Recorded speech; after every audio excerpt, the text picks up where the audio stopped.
duties on Cape wines, and in fact, as far as wine farmers are concerned, certainly the first few years of British rule sees a kind of huge boon for wine farmers, and wine farmers are able to expand their output quite significantly. That comes to an end when Britain reintroduces sort of tariffs on Cape wines, and the wine economy effectively goes bust. No accident that the only significant slave rebellions that we have for the whole period of slavery at the Cape, so both if you take the Dutch and British period as a whole, the only significant rebellions we have are during the British period. There's a significant slave rebellion in 1808, and it's not an accident that happens immediately after the ending of the slave trade. And then the other significant rebellion is in the Bokkerveld in 1825, Galant's rebellion. After the ending of slavery in 1838, wine and wheat farmers, and to a lesser extent cattle farmers on the Cape's eastern frontier, have a major challenge, of course a major economic challenge. The big question for them is, how are we going to continue producing without our slaves? So the short answer is that they survive. The longer answer is that it's never quite that simple, and that they survive only as a consequence of making significant adjustments. They now have to rely on a much more mobile labour force, a labour force that, you know, even if we'd have to say it's not a labour force that has, you know, a large number of cards in its hands, but certainly it's a labour force that has some negotiating power. What rescues, without a doubt, what rescues farmers, white farmers at the Cape, is the compensation money that was paid to them by the British Crown. A significant amount of money, something like £2.1 million, makes its way into the Cape Colony. Slave owners complain a great deal that they weren't fairly compensated. Another significant element that enables slave owners to survive is the way in which the credit market at the Cape was structured. Now, this was a very peculiar market. The fact is that there were very few foreign banks at this time. The foreign banks had really only come later in the 19th century. The Standard Bank, for example, comes later in the 19th century. So where do slave owners get their money from, get their capital from? They largely get it from members of their own community. Widows, for example, are significant sources of capital. Widows inherit properties, they inherit money from spouses, and act as sort of, you know, lending banks of a certain kind. And what that means is that slave owners, bankrupt slave owners, don't get pushed off the land. They're not, you know, their farms aren't repossessed. They basically stay on, continue to farm, continue to try to make ends meet until such time that, you know, better times come, and better times come in the 1850s. Better times come again very late in the 1860s. There's a recession in the early 1860s, and large numbers of farmers go bankrupt again, but you have the same sort of pattern where people go bankrupt but are not sort of forced off the land, and this has to do with the sort of peculiarity of the Cape's mortgage market. The British hate this. They hate the fact that bankruptcy doesn't mean that you go away. That bankruptcy doesn't mean that you actually get kicked off the land. They hate it, and they try to reform the system. They introduce new pieces of legislation. They try to change the law of bankruptcy. They try to change the law of insolvency. They pass significant pieces of legislation precisely to do that, but largely to no effect. If we were to take the moment of emancipation, 1838, and we go through the decades of the 19th century, and let's say for the sake of convenience, we go to 1900, the fact is that the descendants of farmers who were on white-owned farms at the time of slavery are largely in place. We have traces of enslavement, archaeological traces of enslavement in the Cape, but they are very few. Very different to other slave-owning colonies, very different to the Americas, for example. There are a few historic sites, perhaps the best known, the most well-known ones known to tourists are a few wine farms in the Cape's Winelands district in Franschhoek and Stellenbosch. The traces of enslavement are much harder to identify compared to sort of slave traces, archaeological traces of Khoisan settlement. So we have an abundance of evidence of Khoisan settlement, of stone tools and places of residence and so forth. It's very difficult to distinguish the residence of slaves from the residence of Khoisan people, mainly because the lives of Khoisan and slave people became so intertwined. We have a few remains that have been reserved for posterity in the Slave Lodge, the old Dutch East India Company Slave Lodge in central Cape Town.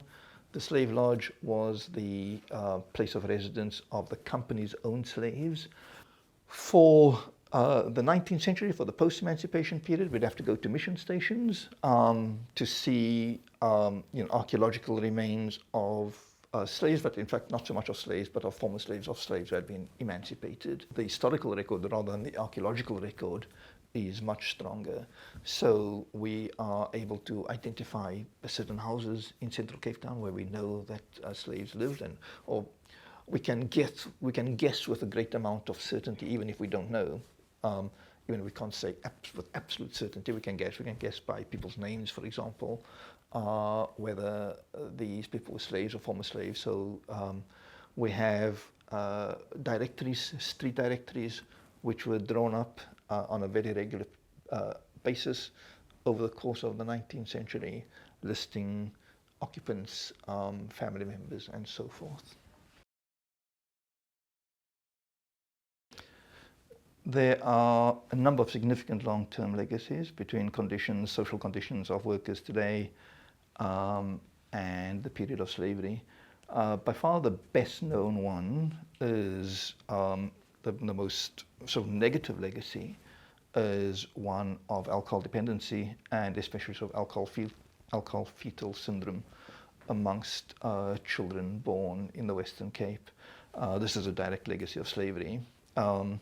The fact is that slaves in the Cape, slaves on wine farms, were quite often paid as part of their remuneration, the Cape's infamous DOP system. And that left a legacy of dependence on alcohol, which continues to this day. The other significant legacy is one of dependency, especially around housing, for example, of housing being tied to places of employment, to places of work, residence, and so forth. The urban areas rather than the countryside, by far the biggest legacy is one of housing, a massive housing crisis. Anybody who lives in South Africa today, of course, knows about crowdedness, homelessness, a massive housing shortage, and that clearly too has its origins in the period of slavery. Wine farms in the Western Cape today pride themselves on longevity, on having been around forever, from the beginning of South African time. But they very, very rarely make a connection between their own longevity and slavery and the legacy of slavery. Very few wine farms certainly tell us anything about the histories of slavery on those particular farms. The people who are celebrated on these farms are the first owners. If you were to go to any wine farm on the Cape today, prominently displayed would be, the first person who held the title deed. Two big things are not told in histories of wine farms today. The first big thing is that these farms stand on conquered land, that they stand on alienated land, that they stand on land that had for millennia been occupied by hunter-gatherers and pastoral people. It's often assumed, the unstated assumption is that these farms were simply established on empty land. The second omission is that these farms were largely built on slave labor, and to a lesser extent on indigenous labor. This is not the picture that visitors to these wine farms walk away with. The vast majority of wine farms certainly, even if they recognize the history of slavery, if they recognize the history of colonial conquest, it's a minor part of the overall story. If people are aware of the history of slavery in South Africa, they see it as a sort of as a small part, as a minor part of the country's overall history, or they see it as only relevant to a small part of the country. They see it as only relevant to a little corner in the Western Cape. The history of slavery is sort of integral to South African history overall, and it should be commemorated by further historical research.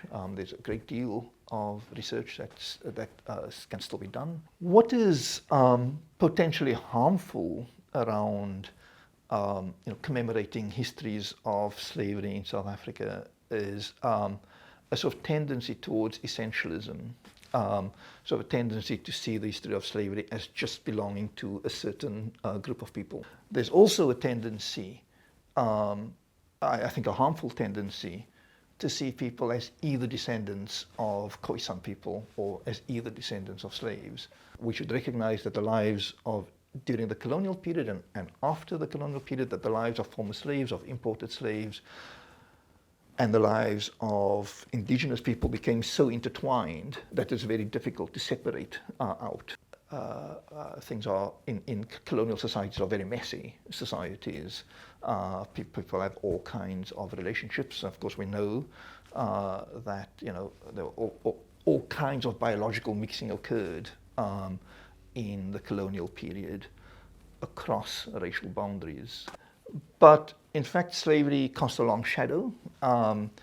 Slavery was exported to the Highveld, to regions north of the Orange River. The migrating slave owners who left the colony in opposition to British rule took a significant number of slaves with them, as ways of continuing systems of bondage and systems of dependence. And forms of slavery or forms of dependency emerged on the Highveld. Most significantly, we see the emergence of a system known as inboekselings, i.e. sort of apprenticeship, a system of apprenticeship, which is in essence a way of continuing the Cape's old slave system in the northern provinces. The second point that's important to make is that slavery doesn't simply include the history of what became known under apartheid as South Africa's coloured population. Descendants of slaves, descendants of indigenous people emerge into this category of coloured. But the point to emphasize is that this category of coloured was certainly not a straightforward one. It was certainly not one that had rigid boundaries. All kinds of people of very different backgrounds became incorporated into that category. And there were very many people who, in contemporary South Africa, there were very many people who might otherwise easily have fallen into that category of coloured, who were not included and were left out and slipped into other categories. The other point to make about this sort of category of coloured is that it includes people of Khoisan descent, but of course we must remember that people of Khoisan descent weren't an essential group either, or an essentialized group either. That people of Khoisan descent had very, very long periods, centuries of biological mixing with Bantu-speaking peoples. Most famously, of course, Mandela was said to be substantially Khoi or Khoisan. In terms of understanding the legacies of enslaved and indigenous people at the Cape, probably the single biggest legacy is a Creole legacy, I suppose, would be one way of describing that legacy, is that you have people from very varied backgrounds sharing sort of histories of bondage, histories of dependency in various ways. That the routes out of slavery, or the paths out of slavery, the paths into freedom, were essentially the same. That the roads taken by descendants of slaves, the roads taken by descendants of free people were essentially the same. Typically through seeking access to education, typically through acquiring pieces of land, through walking, peddling, whatever means people had at their disposal. We can't see any significant difference in sort of routes that people chose to sort of free themselves from the shackles of slavery.